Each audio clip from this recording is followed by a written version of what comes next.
admission administrator of the territory under its control.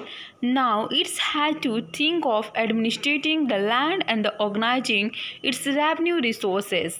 तो इस तरह से जो दीवान था स्टूडेंट, जो कंपनी बिकम्स क्या हो रही थी, चीफ फाइनेंशियल और एडमिनिस्ट्रेशन, जो वो संस्था था जो एडमिनिस्ट्रेशन जो काम कर रही थी टेरिटरी के अंडर द कंट्रोल, वो जो है क्या बनी थी, चीफ मुख्य बनने जा रही थी, कंपनी आगे बढ़ रही थी.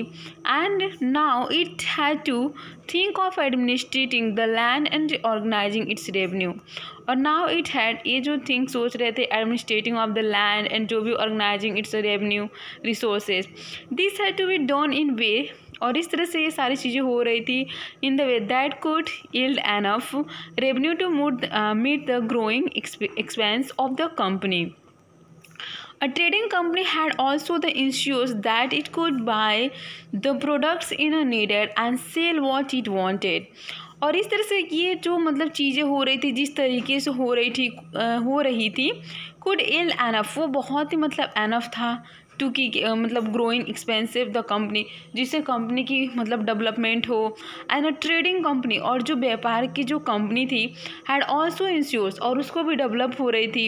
And that it could buy the products इधर नीडेड, और जो भी मतलब ज़रूरत की चीज़ें थी, वो प्रोडक्ट्स की ज़रूरत थी वो ख़रीद रहे थे. And sell what wanted, means जो चीज़ें उनको ज़रूरत थी वो ख़रीद रहे थे, और जो वांटेड वो मतलब ज़्यादा ज़रूरत से ज़्यादा थी उसको बेच रहे थे. तो इस तरह से ये चल रहा था प्रोसेस खरीदने और बेचने का. ओवर द ईयर्स, इस तरह से जो है देखें स्टूडेंट्स, तो कंपनी जो है ओवर द ईयर्स, जैसे जैसे मतलब ईयर्स पास्ट होते गए, बीतते गए, company also learn that it had to move with some caution. तो इस तरह से जो है कंपनी मूव कर रही थी, प्रोडक्शन बढ़ते जा रहा था अच्छे से.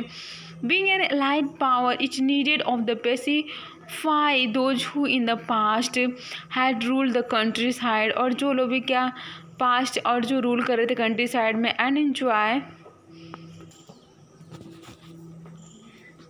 being allied power and it needed to specify those who in the past had ruled the countryside. तो इस तरह से being allied power means power में होने के, सत्ता में होने के बावजूद it needed, इसकी ज़रूरत की वो क्या करे, स्पेसिफाई करे those who in a past had rule, कि जो लोगों ने पास्ट में रूल किया था, मीन्स जो भी शासन किए थे पास्ट में जो बीत गए, ठीक है. एंड द कंट्री साइड में, कंट्री साइड मीन्स गांव की तरफ, गांव के एरिया तरफ. And enjoy authority in the Prestige, और जिन्होंने मतलब हाई क्वालिटी की, जो लोग उन्होंने क्या अथॉरिटी को जो है अपना इंजॉय किया था. Okay. And those who had held local power, और जो लोग भी अपने पावर्स, लोकल जो पावर्स था, had to be control but they could not be entirely eliminated. तो वो क्या करते थे, those who had held power, local power, जिन लोगों के पास भी लोकल पावर होते थे टू बी कंट्रोल, वो लोग कंट्रोल करते थे, but they could not be entirely eliminated, लेकिन वो मतलब पूरी तरह से एलिमिनेट जो है नहीं हो सकते थे. How was this to be done, ये सब कैसे हुआ. In this chapter we will see, हम देखेंगे how the company came to colonise the countryside. इस चैप्टर में देखेंगे कि वी विल सी, हम देखेंगे कि कैसे जो है कंपनी केम टू कॉलोनाइज, जो है कैसे कॉलोनाइज हुआ in the countryside and organise revenue resources. और जो भी मतलब रेवेन्यू रिसोर्सेज थी, जो भी मतलब मटेरियल्स चाहिए थी, मान लो एक कंपनी की क्या क्या ज़रूरत होती है, उसके लिए मान लो अभी कंपनी है, मान लो शुगर मिल है, तो वो शुगर कैसे बनाएगी, पहले उसको रॉ मटेरियल मिलेगा, जैसे मान लो गन्ना हुआ, तो गन्ना आएगा तभी तो उससे बनेगा शुगर. तो पहले हमको रॉ मटेरियल्स चाहिए होती है कंपनी को. एंड कंट्री साइड और गांव की तरफ में जो भी मतलब रॉ मटेरियल्स से आपको मिलेंगे, रिसोर्सेज मिलेगी, जिससे आप कुछ प्रोडक्ट कर सकते हो, प्रोडक्शन को प्रोड्यूस कर सकते हो. एंड ऑर्गेनाइज रेवेन्यू रिसोर्सेज, इस तरह से हम ऑर्गेनाइज करेंगे फिर रेवेन्यू जो टैक्सेस होंगे उस तरह से. And define the rights of the people, और हम जो है रीडिफाइन करेंगे, means we have to define that कि पीपल्स की क्या मतलब राइट्स है, क्या अधिकार है. And produce the crops it wanted, और वही मतलब जो जिस एरिया में जिस चीज़ की ज़्यादा डिमांड होगी, फिर वही क्रॉप हम बोएंगे, वही क्रॉप हम शो करेंगे, ठीक है. तो इस तरह से ये सारी चीज़ें थी. Revenue for the company, company के लिए जो हमारा जो पॉइंट है स्टूडेंट्स, वो है revenue for the company, company के लिए क्या रेवेन्यू था. Okay, so we have to see this. Yes student, the company had becomes the diwan, इस तरह से जो है कंपनी दीवान बन जाती है, और but it still Shaw it self primary is a trader, लेकिन फिर भी वो एक ट्रेडर मीन्स व्यापारी के रूप में जो है प्राइमरी उसका जो स्रोत है वो है इट सेल्फ खुद का। It wanted a large revenue income, उसको जो है मतलब जो रेवेन्यू है वो बहुत अधिक मात्रा में चाहिए। But was unwillingly to set up any regular system, लेकिन ये बहुत ही मतलब unwilling to set any regular system, कि हम किसी रेगुलर सिस्टम को जो सेटअप करें, ये अनिच्छा था, मीन्स ऐसा था। System of assessment and collection the efforts was increase, और इसमें जो है एफर्ट्स में जो होता है हमें मतलब ज़्यादा वर्क करने की ज़रूरत थी, जिससे हम क्या कर सकते हैं, इंक्रीज कर सकते हैं रेवेन्यू को, एंड एज मच एज जितना हम चाहें, and it could buy the fine cottons and silk cloths in the cheaply as the possible, और जितना सस्ता हो सके उतना सस्ता हम कॉटन को खरीद सकें, पॉसिबल हो सके। And within 5 years the value of goods bought by the company in Bengal double, और इस तरह से 5 सालों में हम कंपनी की जो मतलब यस जो बंगाल की कंपनी उसके जो गुड्स हैं, गुड्स की वैल्यू क्या हो जाए, 2 गुना हो जाए 5 सालों में। जैसे मान लो 4 रुपये तो 8 हो जाए, ठीक है। तो इस तरह से जो है, एंड बिफोर 1865 के पहले the company had purchase goods in India, जो कंपनी क्या थी जो है परचेज करती थी गुड्स को वो भी इंडिया से, एंड बाय इम्पोर्टिंग गोल्ड्स, और जो है अपने यहाँ से क्या करती थी, मीन्स इंडिया से वो क्या करती थी जो है परचेज करती थी गुड्स इंडिया से, और इंपोर्ट करती थी फिर गोल्ड एंड सिल्वर, और वहाँ से ब्रिटेन से जो है वो जो भी गोल्ड सिल्वर होते थे वहाँ पे, तो वो इंडिया को इंपोर्ट करती थी, और हमारे यहाँ से एक्सपोर्ट करते थे जो भी मतलब फाइन जो भी गुड्स अच्छे अच्छे होते थे वो सारी चीज़ें वो लेके जाते थे। Now the revenue collect in the Bengal could finance the purchase of the goods for export, इस तरह जो रेवेन्यू था जो कलेक्टेड इन बंगाल में could finance the purchase of the goods, इस तरह से वो सामानों को खरीदते थे, एंड फॉर एक्सपोर्ट, और जो है वो एक्सपोर्ट करते थे, मीन्स यहाँ से इंडिया से एक्सपोर्ट करना और अपने यहाँ से इंपोर्ट करना, ये उनका धंधा था। यहाँ से सस्ते सस्ते चीज़ों को खरीदते थे, वहाँ ले जाके महंगे बेचते थे, फिर पैसे कमाते थे। Soon it was clear that Bengal economy was facing a deep crisis. Soon it was clear, बहुत जल्दी ये क्लियर हो गया, बहुत जल्दी पता चल गया कि जो बंगाल कंपनी है was facing a deep crisis, कि बहुत ज़्यादा वो क्या हो रही है, डीप क्राइसिस को फेस कर रही है, बहुत ज़्यादा मतलब उसको जो है मतलब कुछ तो उसके ऊपर डिफ़िकल्टी आ गया है, ऐसा हम बोले तो। Artisans were deserting village since they were being forced to sell their goods to company at low prices. जो आर्टिशियंस थे, आर्टिशियंस में जो कलाकार थे, जैसे मूर्ति बनाना मीन्स किसी चीज़ की आर्टिस्ट ओके, जिसमें जो कलाकार है माहिर है, तो उनकी जो desertings village since they were being force to sell, तो उनको तो मतलब ये बोला था कि वो आर्टिशियंस डिसर्च करे विलेज को, और वो उनको फोर्स किया जाता है कि अपनी गुड्स को जो है कंपनी को लो प्राइस में बेचें, मीन्स जो भी मतलब मूर्ति है जो भी चीज़ें बना रहे हैं ना वो लो प्राइस में दें उनको, किसको, तो ब्रिटिश जो भी मतलब थे कंपनी। और फिर peasants were unable to pay the due to their beings demand from them, और इस तरह से जो है पीजेंट्स जो अनेबल हो जाते थे कि वो रेवेन्यू कैसे कर कैसे दें, कैसे चुकाएं अपने जो भी लोन्स हैं या फिर जो भी, ठीक है। और इस तरह से डिमांड जो है फ्रॉम देम उनसे डिमांड करते थे। Artisanal production was a decline and agriculture cultivation showed sign of the collapse, इस तरह से जो आर्टिसियस प्रोडक्शन था वाज डिक्लाइन, वो जो है ख़त्म हो रहा था, एंड एग्रीकल्चर जो कल्टिवेशन था show sign of the collapse, और एक कोलैप्स के जो है साइन को बता रहा था। Then in 1770 terrible famine kill 10 million people in Bengal, इस तरह से 1770 टू 17 में जो टेरिबल फैमाइन मतलब फैमाइन मीन्स भूखमरी, means people drought and all things is coming, then we have didn't got the foods, हमें खाने के लिए कुछ नहीं मिलता है कुछ भी, तो इस तरह से ये फेमाइन होते हैं जिसकी वजह से पीपल्स आर डाइड, वो मर जाते हैं। तो इस तरह से फेमाइन आ गया था terrible and kill 10 million peoples in Bengals, और इस तरह से 10 मिलियन पीपल जो है किल मर गए, वो भी cause of the famine, cause of the drought and didn't got the foods items, that's why peoples are killed in Bengal 1770 okay, and about 1/3 of population was wiped out, or means 1/3 people are wiped means रोना, जो भी मतलब crush ये सारी चीज़ें होती थी वो होता था। ओके, नाउ स्टूडेंट्स हमारा नेक्स्ट पॉइंट जो है वो है the need improve agriculture. Yes, we have to need to improve our agriculture, and how to improve we have to see in this line. Okay, so let's see students. Yes, the need of improve agriculture. If the company was in ruins, अगर आपकी company है ठीक है और वो देख रहे हो कि आप बर्बाद हो रही है, ruins हो रही है, could the company be certain of its revenue income? तो कंपनी जो है सर्टेन इट्स रेवेन्यू इनकम, उसके कुछ रेवेन्यू होते हैं, कुछ इनकम्स होते हैं। Most company officers begin to feel that investment in a land and have to be encourage and agriculture have to be improved. कि मोस्ट कंपनी, ऐसे बहुत सारी कंपनी है जो ऑफिशियल बिगिन टू फील, वो ऐसा फील करती है कि जो इन्वेस्टमेंट है in a land and have to be encourage, कि वो क्या कीजिए हमें इनकरेज करें इन्वेस्टमेंट को, and agriculture have to be improved. और एग्रीकल्चर को अगर मतलब एग्रीकल्चर नहीं होगा, कृषि नहीं होगी, रॉ मटेरियल्स नहीं होंगे तो कंपनी कैसे चलेगी? Not possible, not possible. Yes, तो इस तरह से रॉ मटेरियल्स और agriculture is a very important for any industry, any company. So let सी।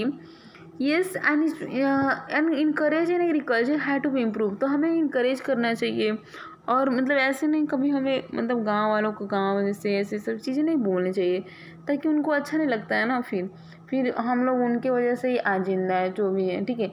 तो इस तरह से हमें हर एक इंसान का, हर एक चीज़ का जो रिस्पेक्ट करनी चाहिए।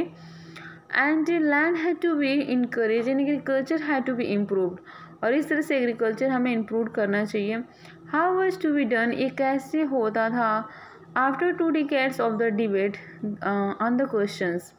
यस, 2 decades के डिबेट के बाद जो क्वेश्चन था, the company finally introduce the permanent settlement in 1793। इस तरह से जो कंपनी थी फाइनेंशली वो इंट्रोड्यूस करती है permanent settlement in the 1793 and by the terms of the settlement the raja and taluqdars were recognise as zamindars. इस तरह से जो राजा और जो तालुकदार थे वो रिकॉग्नाइज एज जमींदार्स के रूप में जो है रिकॉग्नाइज किया जाता था। They were asked to collect rent from the peasants and pay revenue the company. The amount of paid was fixed permanently and that is it was not to be increase ever in a future. It was felt that this could be ensures a regular flow of revenue into the company's coffee and the same time encouraged the zamindars to invest in improving the land. Since the revenue demands of the state could not be increased, the zamindar could benefit from increased production from the land. तो इस तरह से दे were asked, वो क्या अभी हम देखेंगे bye the terms of जमींदार। जो जमींदार का एक टर्म्स था वो क्या है वो देखेंगे। दे वर आस्क्ड टू कलेक्ट, वो जो है क्या करते थे, पूछते थे कलेक्ट करना कि रेंट फ्रॉम द अमाउंट्स, कि कितना जो अमाउंट्स जो है कलेक्ट करना है, paid for the fix permanently, और ये सारे जो टैक्सेस थे वो फिक्स थे। That is it was not increase even in future, means जो था ये था कि इसको फ्यूचर में नहीं बढ़ाया जाएगा, फिक्स था वो। And it was not felt that, और ये भी कभी नहीं फील हुआ कि this would ensure regular even regular flow of revenue into the companies and coffee eight the same time encourage the zamindar. और उसी सेम टाइम पे जो जमींदार को जो है क्या कहते हैं इनकरेज किया जाता था टू इन्वेस्टमेंट के लिए एंड इम्प्रूविंग द लैंड, और इस तरह से लैंड को इम्प्रूव किया जाता था। Since the revenue demand of the state could not be encourage, इस तरह से जो है सिंस जो रेवेन्यू था demand state could not be increase, जो इंक्रीज नहीं हुआ। द जमींदार could benefit from increase production from the land, और इस तरह से जो जमींदार था could benefit increase production from the land, उसकी जो प्रोडक्शन थी वो बढ़ती जा रही थी, इंक्रीज हो रही थी फ्रॉम द लैंड। ये जो दे वर आस्क्ड, वो क्या करते थे पूछते थे to collect the rent from the peasants and pay revenue for to the company, क्यों क्या करेंगे कलेक्ट करेंगे अपने जो भी रेवेन्यूज होगा और पीजेंट से एंड जो पे रेवेन्यू टू द कंपनी, और फिर जो है कंपनी को रेवेन्यू जो है पे करेंगे। The amount to be paid was a fixed permanently, और इस तरह से जो है परमानेंट जो फिक्स था ये कभी मतलब चेंज नहीं होना था in future. It was felt that, ये भी फेल किया गया कि could ensure the regular flow of the revenue into the company's of coffers at the same time encourage the zamindar. और फिर उसी टाइम पे जो जमींदार को भी मतलब इनकरेज किया जाता है कि वो क्या करे, to investment in the improving land, कि मतलब लैंड पे वो ज़्यादा से ज़्यादा मतलब वे जो है पैसे जो है क्या करे, इम्प्रूव करे लैंड को, ताकि तभी तो फसल अच्छे होंगे। इसके लिए भी इन्वेस्टमेंट करने के लिए वो लोग सोचते थे एंड उनको इनकरेज किया जाता था। द जमींदार could benefit from the increase production from the land. और इस तरह से जमींदार को मतलब इससे बेनिफिट हुआ जब वो प्रोडक्शन जो है इंक्रीज होगी फ्रॉम द लैंड से। तो इस तरह से स्टूडेंट्स द प्रॉब्लम, अभी जो है हमारा नेक्स्ट पॉइंट है वो है problems. The permanent settlement however created problems, में जो परमानेंट जो सेटलमेंट था उससे जो क्या हो रही थी, प्रॉब्लम्स क्रिएट हो रहे थे। Company officials soon discovered that the zamindars were in fact not investing in improvement of the land. इस तरह से जो है स्टूडेंट्स परमानेंट जो सेटलमेंट था तो इस तरह से जो स्टूडेंट्स देखेंगे जो कंपनी थी ऑफिशियल सुन डिस्कवर्ड, वो मतलब डिस्कवर्ड हो गई and with the zamindars were in a fact not investing the improvement of the land. और जो जमींदार थे उन लोगों ने मतलब इम्प्रूवमेंट नहीं किया अपने लैंड का, उस पर इन्वेस्टमेंट नहीं किया। तो the revenue had fixed was so high. इस तरह से जो रेवेन्यू था दैट हैड बी फिक्स्ड हो गया and was so high the value that the जमींदार found it difficult to pay। और इस तरह से जमींदार को जो है क्या हुआ, फाउंड इट डिफ़िकल्ट, उनको जो डिफ़िकल्टी हो गई पे करने में। Anyone who fail to pay the revenue, अगर कोई फेल हो गया रेवेन्यू में, लॉस्ट इज जमींदारी, तो वो अपने क्या करता था, जमींदारी से जो है मतलब हाथ धो बैठता था, उसको जमींदारी नहीं मिलती थी, फिर वो अपने पद से फिर हट जाता था। Numerous zamindari were sold, zamindari were sold off at the acquisitions organised by the company. इस तरह से जो न्यूमरस जमींदारीज थी वर सोल्ड, वो जो सोल्ड हो रहे थे of acquisitions and organized by the company. By the first decade, इस तरह से first decade of the 19th century the situation change, situation क्या हो गया, चेंज हो गया। The prices in the market rose, और इस तरह से जो प्राइसेस थी मार्केट की वो क्या हो गई, बढ़ गई। एंड कल्टिवेशन स्लोली एक्सपेंड, और इस तरह से कल्टिवेशन भी क्या हो गया, एक्सपेंड हुआ। दिस मीन्स, इसका मतलब ये हुआ कि an increase in the income of the zamindari but not gain for the company. इस तरह से जो इनकम था जमींदारी का वो जो है इंक्रीज हुआ बट नॉट गेन, लेकिन इससे ज़्यादा कोई प्रॉफिट नहीं हुआ फॉर द कंपनी को। Since it could not increase revenue demand that had been fixed permanently, इस तरह से रेवेन्यू को जो है मतलब जो एक फिक्स कर दिया गया था। इवन देन जमींदार did not have an interest in improving the land, फिर भी उनके पास जमींदार के पास जो है इतने मतलब इंटरेस्ट नहीं होते थे कि वो क्या कर सके, इम्प्रूव करे लैंड को, ताकि वो फसल जो क्रॉप्स है वो अच्छे होंगे। Some had lost their lands in the earlier year of the settlement, कुछ जो थे वो क्या किए, अपने लैंड को जो है बहुत पहले ही जो है लैंड को क्या किया, लॉस्ट हो चुके थे सेटलमेंट होने के पहले ही। And others now saw the possibility of earning, और जो अभी जो कुछ थे वो जो है पॉसिबिलिटी देखते थे किसके लिए, तो अर्न करने के लिए, विदाउट द ट्रबल, बिना किसी परेशानी के, बिना किसी रिस्क के, बिना इन्वेस्टमेंट के, कैसे हम जो है सोचेंगे कि हमें प्रॉफिट हो। As long as the zamindari could give out land to tenants and get rent, they were not interested, वो लोग इंटरेस्टेड भी नहीं थे in the improving the land, कि वो क्या करें, लैंड को इम्प्रूव करें। Okay, on the other hand, अगर दूसरी तरफ देखें स्टूडेंट्स, इन द विलेज, जो विलेज था, तो cultivators found the system externally oppressive, तो उनका जो सिस्टम था एक्सटर्नली वो ऑपरेसिव था। The rent he paid the जमींदार वज हाई, इस तरह से जो भी वो रेंट पे करते थे वो हाई, वो बहुत ही हाई होता था। High rights in the land was insecure था। And to pay the rent he had to often take a loan, और फिर वो जो अक्सर लोन मतलब रेंट पे जो है लोन पे ये सब करते थे। And from the money lender से। एंड व्हेन ही फेल, जब वो फेल हो जाता टू पे द रेंट पे करना, तो he was evicted from the land and he had cultivated a generation, और वो फिर क्या करते थे, जनरेशन को जो है कल्टिवेट करते थे इस तरह से। नाउ से students Next point we see in the next video, students.